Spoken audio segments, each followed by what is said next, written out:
Dan sekarang kita akan siap untuk sesi pembicara kedua, yaitu Happy Counselor yang kedua dari agenda hari ini bersama parade pembicara edukasi psikologi di Kampung Hening. Jadi hari ini sudah siap ada Ibu Siti Nur Afiah.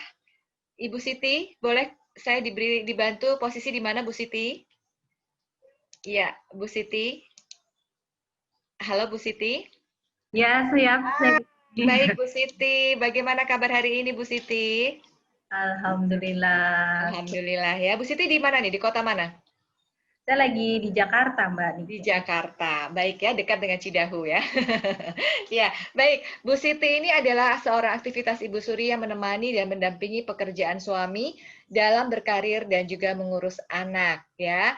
Ada yang bisa menebak coba anaknya ada berapa? Yo, wah luar biasa sekali ya. Hebat ibu yang satu ini tetap menjalankan tugas dan tanggung jawabnya sebagai ibu dan juga sebagai istri dan juga sebagai happy counselor ya. Ini sudah hamil ke berapa bulan Bu? Ini putra yang ke putranya insya Allah yang kelima, hamil yang ketujuh. Hamil yang? Ketujuh. Ketujuh. Sudah berapa bulan ini Bu? Sudah 7 bulan nih. Jalan 7 bulan ya. Semoga selalu sehat sampai nanti menjelang kelahiran Bu Siti ya. Ya. Ibu dipanggil siapa biasanya Bu? Bu Evi. Bu Evi, baiklah. Bu Evi ini adalah seorang founder sekolah Tahfidz Tibian School Kids ya, sekaligus founder komunitas pejuang Quran. Hari ini Bu Evi akan berbagi tentang bahagia menuju takdir lebih baik. Dari jam 10 kita akan berakhir nanti sampai jam 10:30. Silahkan Bu Evi. Ya, Assalamualaikum warahmatullahi wabarakatuh. Waalaikumsalam warahmatullahi wabarakatuh. Bentar ya. Saya perkenalkan diri dulu ya. Nama saya Siti Nur Afiah, biasa dipanggil Evi. Memang pekerjaan sehari-hari ini sudah jadi ibu rumah tangga ya sekarang. Jadi sudah fokus sama anak-anak. Ternyata kalau sebelumnya kita dapat materi yang tentang memaafkan, sekarang saya dapat materi akan menyampaikan tentang bagaimana sih bahagia menuju takdir yang lebih baik. Artinya gini, ternyata punya variasi anak yang banyak dan ada yang usianya remaja dan ada usianya yang balita, itu juga tidak mudah ya mengontrol emosinya. Kalau sebelumnya kita dapat materi tentang memaafkan, cukup lumayan berproses. Sekarang saya sharing tentang bahagia dan bersyukur. Kalau minta yang tadi Mbak Erina, slide yang satu aja, yang tadi gambar. Baik, karena saya pakai laptop dan tadi handphonenya langsung ke WA, jadi saya belum mentransfer. Mungkin bisa minta tolong Mas Faris ya. Silakan Mas Faris. Foto apa dokumen ya? Ya. Baik. Ya, insya Allah ternyata kalau misalnya menuju takdir yang lebih baik, itu tergantung dari pikiran kita sendiri ya Mbak ya, ternyata ya. Jadi bahagia itu ternyata masing-masing orang itu beda-beda. Mungkin ada yang ingin menyendiri, mungkin ada yang ingin bersama-sama, mungkin ada yang ingin memberi, atau ada yang ingin udah buat saya aja. Jadi macam-macam. Jadi kalau di materi selanjutnya itu, coba selanjutnya Mbak, di materi selanjutnya, oke. Apa sih bahagia? Ya, ini perenungan sejenak bagi teman-teman dan diri kita sendiri gitu ya. Ini kayak memang kurang besar, bisa dibesarkan ya. Bisa dibesarkan. Hidup itu kan cuma sebentar ya kalau untuk di dunia, tapi ternyata hidup itu bisa kita nikmati baik di dunia juga di akhirat. Kalau misalnya berlelah-lelahan yang mengurus rumah tangga yang baru saya rasakan sekarang gitu ya, apalagi masa pandemi ya, semua dilakukan sendiri tanpa asisten gitu kan, atau mungkin ternyata memang pentingnya kita kerjasama tim.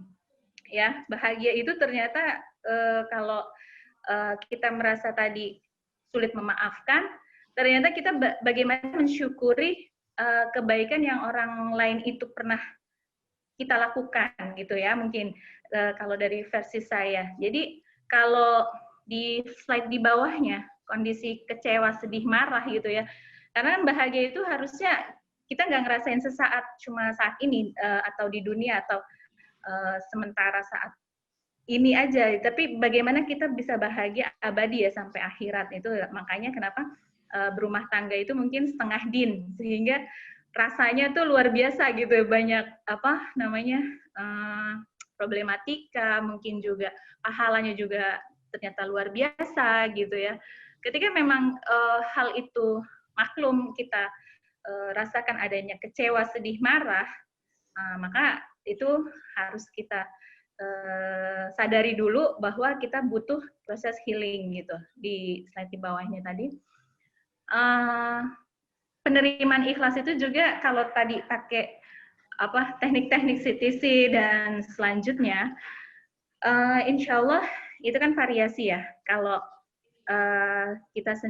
saya sendiri lebih ke arah bagaimana kita mensyukuri nikmat ada hadirnya mereka gitu ya, maksudnya anak-anak, terus juga suami gitu ya. Bagi teman-teman yang masih single juga tetap juga bisa mensyukuri gitu. Oh ternyata sendiri juga bahagia. Bersama suami atau anak-anak juga ternyata dirasakan bahagia. Bahagianya gimana? Mereka menyebalkan ternyata itulah bahagianya kita gitu ya. Ternyata menikmati sebel gitu itu bahagia juga. Jadi ada proses healingnya di situ gitu. Ada proses happy-nya di situ gitu. Jadi kita tenang, bersyukur gitu. Karena kalau kita cuma sekedar memaafkan, kita cuma sekedar menerima, kita nggak mensyukuri kehadiran orang yang ada itu, kurang mendapat nilai plusnya gitu, kurang mendapat happy-nya gitu, atau akhirnya pertolongan Allah atau takdir yang lebih baik itu akan hadir. Jadi misalnya gini Mbak, kalau misal saya, mungkin teman-teman juga hari ini, apa sih rasa syukur yang hari ini dirasakan gitu kan, itu biasanya kalau Coach Jamil atau Babe Jamil tuh melatihnya seperti itu ya, ketika kita merasa keluhan apa gitu ya, kok saya misalnya pemasukannya begini-begini aja, atau apalah yang dia keluhkan, akhirnya yang dibalikan gini, happy-nya di mana gitu, rasa syukurnya di mana, atau hari ini dapat kenikmatan apa gitu kan. Lain syakartum wazidanallakum, di Quran surat Ibrahim ya, dinyatakan Allah itu berjanji ketika kamu mensyukuri nikmat maka akan aku tambahkan gitu. Nah disitulah suami saya tuh sering mengingatkan saya gitu. Jadi guru spiritual atau guru kesehatan mental saya itu adalah suami, apalagi terutama menangani berbagai anak-anak yang beda usia gitu ya, banyak gitu. Aduh luar biasa, saya tuh butuh support banget dari suami ya, partner, teman, untuk mencapai pertolongan Allah tadi, sehingga dapat ketenangan lagi gitu. Oh iya, ternyata pertolongan Allah itu hadir memang saat sama dengan permasalahan yang ada gitu. Jadi bukannya mata nasrullah, pertolongan itu Allah itu kapan sih hadirnya gitu kan? Keajaiban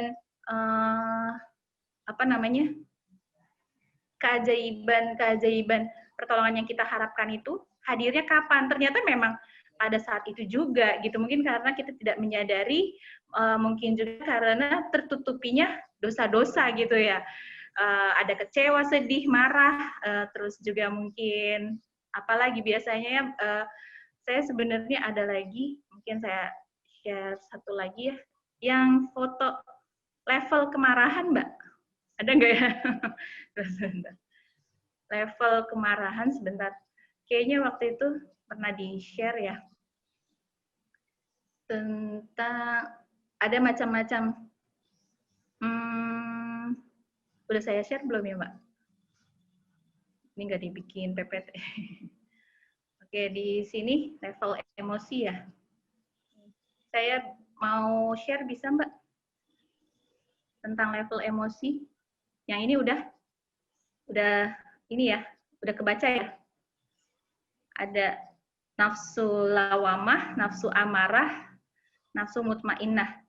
Semuanya kebaca ya? Udah di-share ya. Sebenarnya macam-macam manusia yang hadir di muka bumi ini tujuannya adalah supaya kita belajar gitu kan, jadi mengenali karakter orang, mengenali saya itu harus bagaimana dalam bersikap gitu ya, proses pendewasaan diri juga.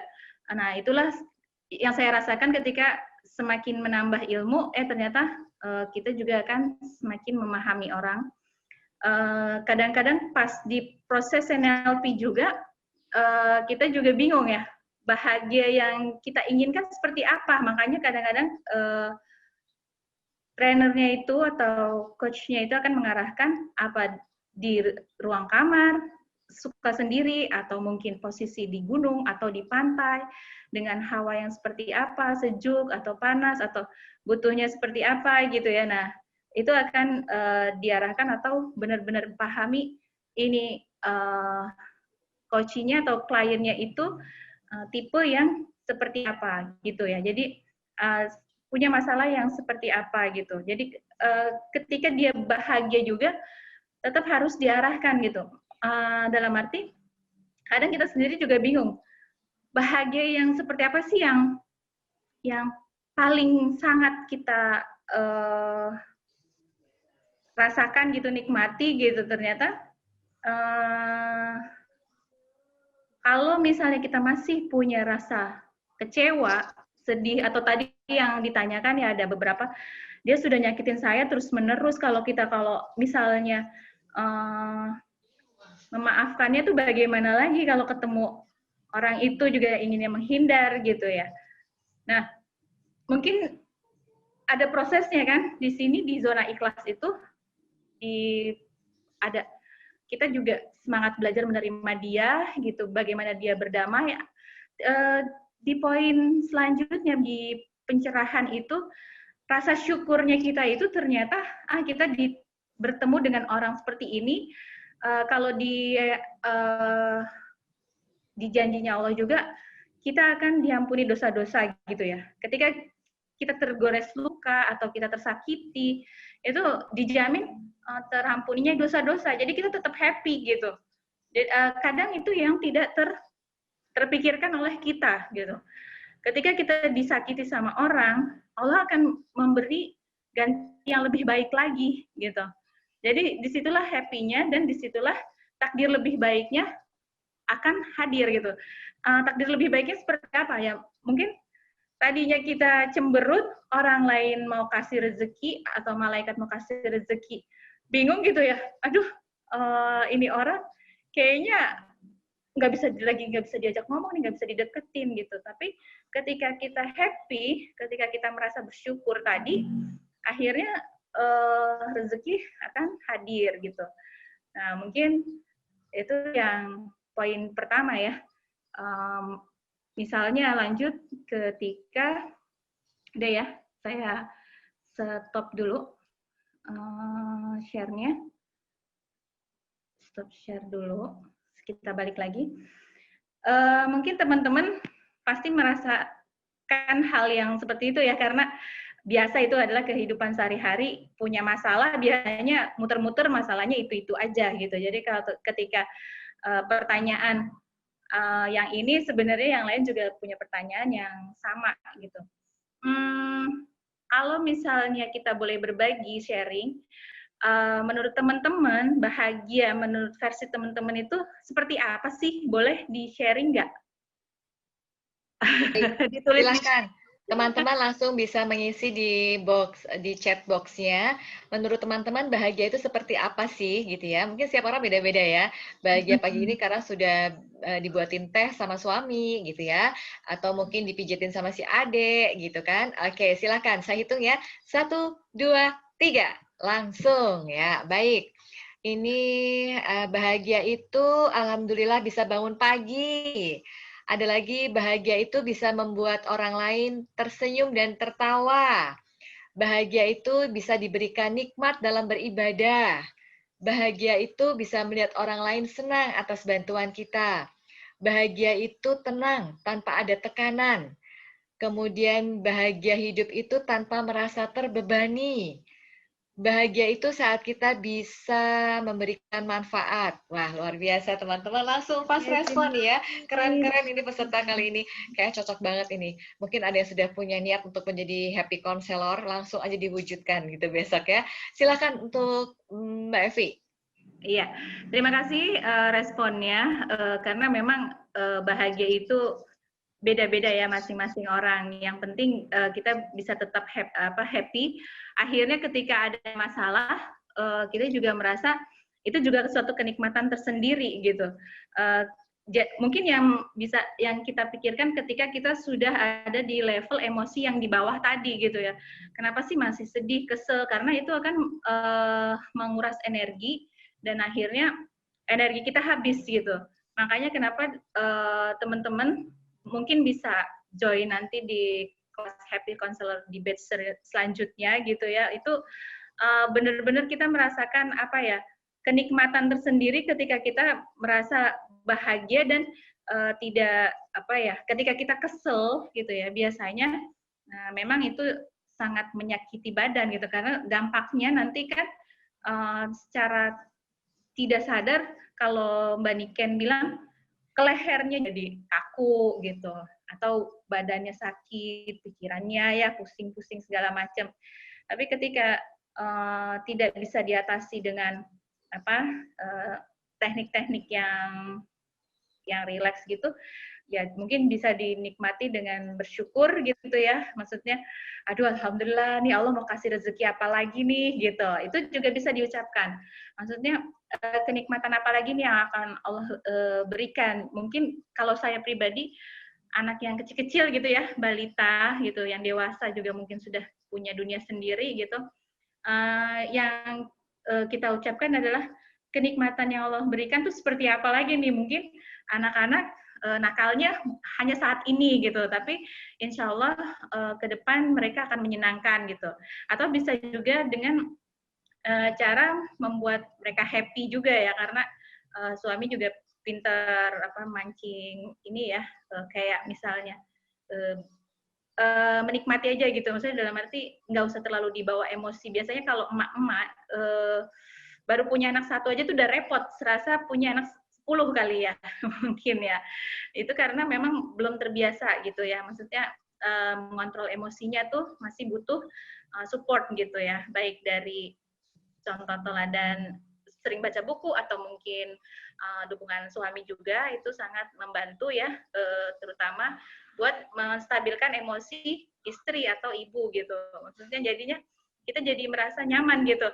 Oh, mereka itu surga kita loh gitu. Karena kalau kita di dunia nggak merasa kenikmatan sendiri bersama anak-anak dan suami, punya kenikmatan sama siapa lagi gitu kan maksudnya. Nah, apalagi masa pandemi kita ngumpul bersama-sama semua ya. Maksudnya keluar rumah juga PSBB gitu. Maksudnya semua aktivitas online di rumah gitu. Nah, serunya di rumah itu masa pandemi saat ini ya bener-bener kayak antara bosen juga mungkin teman-teman yang punya anak banyak, kira-kira berapa nih yang paling banyak punya anak? Ada nggak nih? Kalau misalnya, oke, teman-teman bisa berbagi lagi ya. Sebenarnya ada foto anak saya ya Mbak ya? Bisa di-share Mbak? Nggak ada ya? Foto anak saya nggak ada ya? Bentar ya, saya share coba Mbak. Mbak Nina, halo. Ya, baik. Terima kasih. Dan saya juga mengingatkan kepada para peserta, Silahkan boleh dipersiapkan pertanyaannya terkait dengan materi yang disampaikan oleh Ibu Evi, yaitu bahagia menuju takdir yang lebih baik. Bahagia seperti apa? Dan kadang-kadang kalau kita bicara soal takdir gitu ya, kadang kita suka merasa ya udah takdirnya seperti ini, ya udahlah dibuat bahagia. Nah itu gimana tuh Mbak Evi? Misalnya nih, pinginnya sih punya anak 3, 4 gitu ya, tapi ternyata sampai sekarang cuma dikasih anak 1 nih Mbak Evi. Lalu ada ungkapan-ungkapan yang membuat kita lebih supaya kita tetap adem ayem gitu, ya udahlah emang takdirnya. Nah itu gimana tuh Mbak? Itu menurut Mbak Evi apakah itu sudah cukup menerima dengan bahagia atau kita justru malah nggak terima takdir itu? Ya baik, silakan Mbak Evi. Iya, versi saya ya. Kalau versi saya sebenarnya menerima takdir itu udah masuk tadi kan di zona ikhlas itu tadi energinya memang sudah bagus gitu. Kalau misalnya happy-nya sendiri mungkin kata-katanya yang lebih di powerfulin lagi gitu. Bersyukur saya punya anak 1 sehingga saya bisa punya aktivitas apa gitu. Maksudnya lebih bisa mencari income lebih banyak atau mungkin pendidikan bisa meraih pendidikan juga lebih baik lagi gitu kan, atau pengembangan dirinya jadi lebih banyak lagi gitu. Jadi kalimatnya itu lebih powerful lagi kalau kata guru-guru kita ya, Babe Jamil itu harus apa ya, kalimatnya tuh nggak cuma sekedar cukup sederhana gitu, tapi lebih ke arah berisi lah gitu. Malaikat juga merasa wow gitu. Mungkin itu yang terkadang nggak terpikirkan sama kita ya. Maksudnya apa? Punyanya cuma 1 lagi gitu. Bisa nggak ya punya lagi gitu? Syukuri dulu. Alhamdulillah anak saya ini harus saya maksimalkan pendidikannya. Mungkin gitu kan. Jadi apa ya? Lebih powerful lagi aja ya Mbak ya kalimatnya. Ya. Itu yang bikin energi. Baik, jadi bagaimana kita bisa menata kalimat itu menjadi lebih positif begitu ya Mbak Evi ya. Baik, kita ke pertanyaannya Mbak Evi ya. Ini ada waktu kurang lebih 8 menit lagi.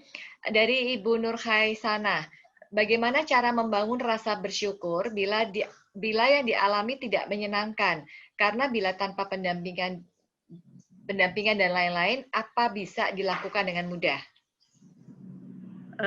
Kasusnya kayak gimana nih ya misalnya?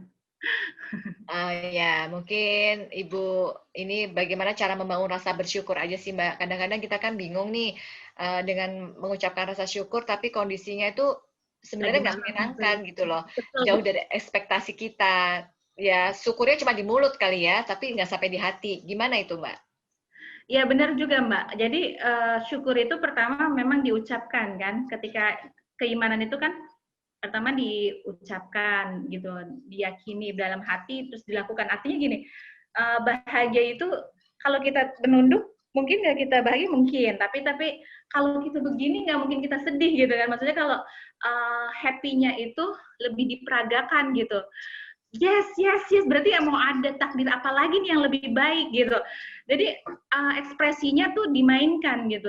Jadi nggak hanya mungkin kesel ya bisa sesaat berapa menit, tapi untuk memunculkan happy-nya lagi itu ternyata kita perlu gaya juga gitu. Maksudnya dalam arti mungkin loncat-loncat, ya takdir apa lagi nih yang mau datang nih gitu. Kadang-kadang saya juga pernah kejadian ya bahagia itu nggak tanpa sebab gitu, nggak tahu tiba-tiba aku kayaknya happy, tenang gitu. Tapi kalau memang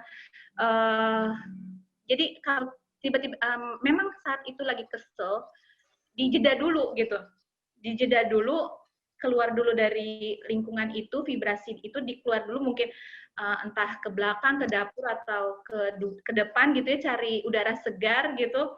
Baru deh tuh mungkin bisa loncat-loncat gitu. Hindari masalahnya dulu itu mungkin lebih baik ya. Maksudnya ketika kita marah kan kita harus berubah posisi kan gitu. Jangan ada di situ gitu. Keluar dulu mungkin bangun gitu, jalan, lari gitu, cari bunga-bunga di taman gitu, ya makanya ke Cidahu itu solusi banget tuh Mbak kayaknya, Iya, bener-bener betul-betul. Apalagi ke tempat air gitu. terjunnya ya. Iya, stargazing juga ya, stargazing. Ya, baik. Stargazing. Kita ke pertanyaan berikutnya, Mbak Evi. Bagaimana cara menerima takdir dengan bahagia yang diiringi oleh sikap yang produktif dari Ibu Mira? Nah, sikap produktif berarti punya visi misi hidup itu ya. Jadi masing-masing orang kan beda-beda juga kan, bahagia seperti apa dan visi misi hidupnya seperti apa. Jadi ketika dia happy, kalau yang tadi saya happy ketika kita berbagi. Berbagi itu kan juga termasuk produktif kan ya. Jadi maksudnya produktifnya kita juga beda-beda. Ada yang dia berpikir, dia mendesain atau dia memberi gitu kan. Produktifnya itu bisa versi masing-masing wilayah atau masing-masing person gitu. Ya. Jadi silakan dimaksimalkan saja. Dimaksimalkan ya. Baik, kita ke pertanyaan berikutnya dari Pak, Bapak atau Ibu ya, Sal Kaunang. Level emosi itu kan punya energi, positif atau negatif yang akan memancarkan vibrasi yang kekuatannya berbeda-beda. Bagaimana cara menetralisir energi negatif dari orang-orang di sekitar kita? Kalau ini juga banyak ininya ya, banyak tips-tipsnya ya. Kalau dengan teknik-teknik apa ya, kayak misalnya gerakan tangan itu biasanya kalau di mesmerism cukup di apa namanya kayak usap-usap aja gitu.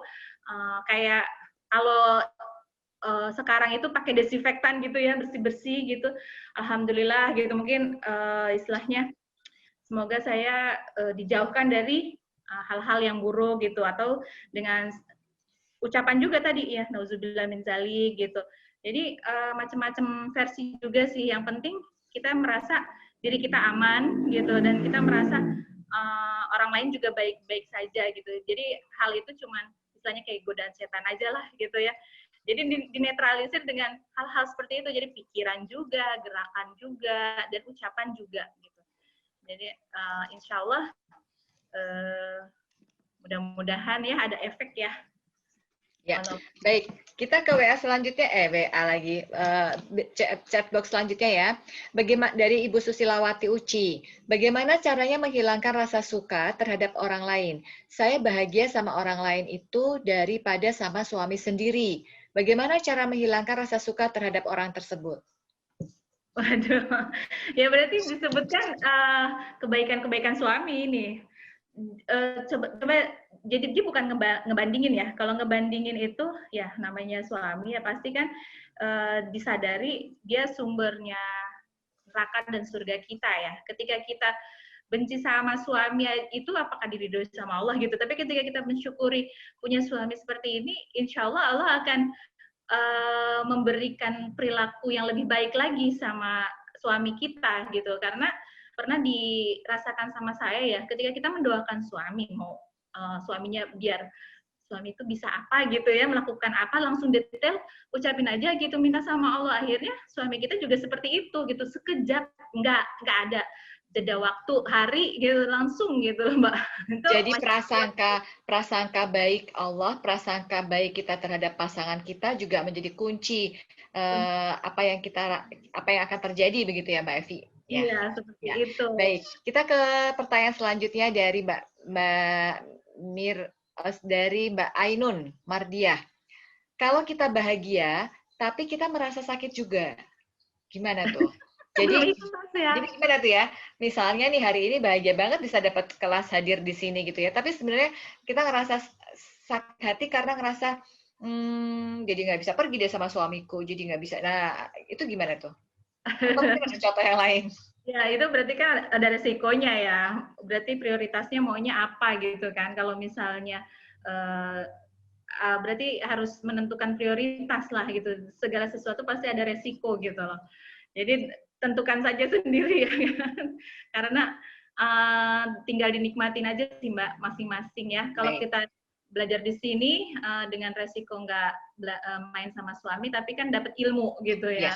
Baik, Devi, ini satu pertanyaan lagi ya terakhir, dan mohon maaf untuk teman-teman yang sudah mengirim pertanyaan melalui box chat. Jangan khawatir, nanti pertanyaan ini akan mendapatkan solusi melalui WA group gitu ya. Jadi jangan khawatir karena memang kita alokasinya hanya setengah jam gitu ya. Mudah-mudahan dimaklumi dan dipahami. Kita pertanyaan terakhir dari Pak atau Ibu Anjar. Saya sudah coba untuk bersyukur dan belajar parenting dari buku dan praktisi. Tapi ketika membaca atau mengikutinya sebagai panduan, kok malah jadi membuat saya merasa kurang bersyukur. Karena yang di buku atau praktisi contohkan itu adalah sesuatu yang ideal banget. Sedangkan yang kita hadapi tidak sesuai harapan. Wah, Bagaimana itu kita bisa menjadikan bahagia untuk menuju takdir yang lebih baik? berarti butuh coach kali ya, Mbak. Nanti boleh japri. Jadi kadang kita sebagai coach saja butuh coach. Artinya coach itu akan benar-benar melihat kelebihan kita gitu, kelebihan yang ada di keluarga kita, kelebihan yang ada di apa diri kita gitu. Artinya kalau kita melihat sendiri kita akan merasa jengah gitu. Ah, banyak kelemahannya nih saya, suami banyak kelemahannya, anak-anak banyak kelemahannya. Tapi ketika kita menikmati, mensyukuri hidup itu perlu ditulis, Mbak, dan ditulis itu perlu ada coachnya dari bimbingan-bimbingan yang akan kita lakukan nanti, insya Oke. Allah akan merasa lebih happy lagi. Yes, baik banget ya. Senang banget bisa mendapatkan pencerahan bagaimana bahagia menuju takdir yang lebih baik. Karena ini merupakan sebuah impian dan sebuah harapan kita semua. Bahagia menuju takdir yang lebih baik. Begitu ya. Mbak Evi, singkat saja call to action untuk teman-teman yang hadir di sini. Monggo. Ya, kalau misalnya memang masih butuh coach buat teman-teman, saya sudah ikut parenting ini biasanya nanti akan kita arahkan ya Mbak ya, maksudnya insya Allah berarti targetnya yang ingin dicapai seperti apa gitu kan, nanti insya Allah ada kesepakatan selanjutnya gitu untuk menjadi lebih nyaman lah sama diri sendiri atau bagaimana sih biar bisa mencapai bahagia tadi gitu ya. Mungkin itu aja Mbak. Ya, baik Mbak Evi, terima kasih banyak untuk ilmunya tentang bahagia menuju takdir yang lebih baik. Mudah-mudahan kita bisa menjemput bahagia kita dengan takdir yang diridhai oleh Allah Subhanahu wa taala. Selamat berhari Minggu Mbak Evi, sukses selalu. Sama. Assalamualaikum. Waalaikumsalam warahmatullahi wabarakatuh. Ya baik teman-teman semuanya, alhamdulillah ya kita sudah bisa mendapatkan dua ilmu, yaitu tadi tentang bagaimana forgiveness gitu ya, bisa memberikan kesehatan mental, dan ini adalah bahagia untuk menjemput takdir yang baik. Kita siap untuk sesi pembicara happy counselor yang ketiga. Tapi untuk lebih mengetahui semangatnya, nah saya ingin tahu dong semangatnya teman-teman di sini. Boleh, mohon izin untuk bisa meng-on-kan videonya. Iya, saya ingin tahu nih seberapa bisa bertahan dan masih bisa fokus nggak gitu ya. Oke, baik teman-teman semuanya. Terima kasih karena nanti juga akan difoto oleh tim dari Kampung Hening, ada Mas Faris yang sudah standby. Jadi silahkan teman-teman. Sayang banget kan kalau nanti difoto di candid gitu kan, terus videonya lagi di off. Nah, nggak ketahuan deh wajahnya ya. Ini sebuah momen yang akan menjadi cerita buat kita semua mungkin di 2 tahun yang akan datang, 3 tahun yang akan datang, karena sebagai sebuah momen istimewa di tahun 2020 di mana kita semua belajar melalui daring. Ya, baik, kita akan siap untuk memasuki, dan bagi ya teman-teman yang masih semangat, boleh kasih jempolnya 2 kali di monitor masing-masing. Yeay, ayo silahkan. Boleh kasih jempol, mana nih saya ingin tahu. Di lembar pertama jempol langsung muncul dari Mas Ibu Diana, ada Ibu Mar, ada Mbak Diana juga, Ibu Evi masih terus standby. Di halaman berikutnya, wow, luar biasa. Ada adik kecil juga ini, Ibu Ari bersama Adinda. Masih bisa, Bapak, Ibu, wah, hebat, masih semangat semuanya ya. Oke, saya percaya sebagai seorang manusia yang beruntung, tentunya kita bisa memanfaatkan momen menjadi lebih energik lagi. Semakin siang, semakin, wow, energinya, wah, meledak begitu ya.